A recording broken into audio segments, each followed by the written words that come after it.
नमस्कार, मैं मेघा सिंह स्वागत करती हूं आपका न्यूज़ 18 के डिजिटल प्लेटफॉर्म पर। ईरान में विरोध प्रदर्शन के बीच सरकार ने एक बड़ा ऐलान कर दिया है। सरकार ने देश भर में 3 दिनों के लिए सार्वजनिक शोक का ऐलान किया है।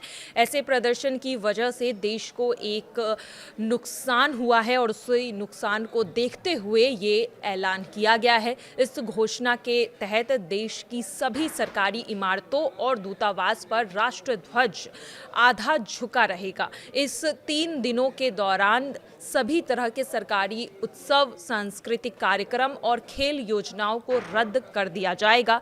रेडियो और टेलीविजन पर भी नियमित मनोरंजन कार्यक्रमों की जगह शोक और धार्मिक प्रसारण किए जाएंगे। यह निर्णय राष्ट्रीय एकता को दिखाने के लिए और जनता को अपनी संवेदनाएं व्यक्त करने के लिए दिया गया है और यह देखा जा रहा है कि प्रदर्शनकारियों के खिलाफ आम लोग जिस तरह से अब सड़क पर उतर आए हैं, तेहरान की सड़कों पर हजारों की संख्या में लोग नजर आ रहे हैं।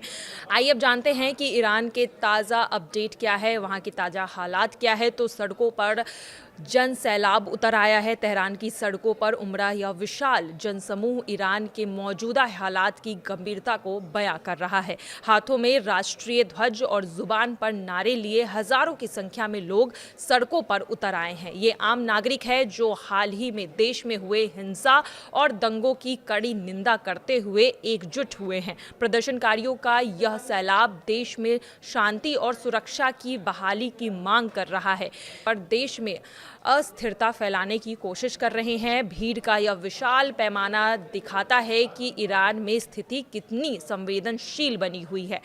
इसी बीच अमेरिका में स्थित एक मानवाधिकार संस्था के मुताबिक इस प्रदर्शनों के बीच अब तक की कम से कम 538 लोगों की मौत हो चुकी है और 10,670 से ज़्यादा लोगों को हिरासत में लिया गया है। वहीं दूसरी तरफ human rights activist news agency का कहना है कि प्रदर्शनकारियों पर की गई सख्त कार्रवाई के चलते हालात और भी गंभीर हो गए हैं।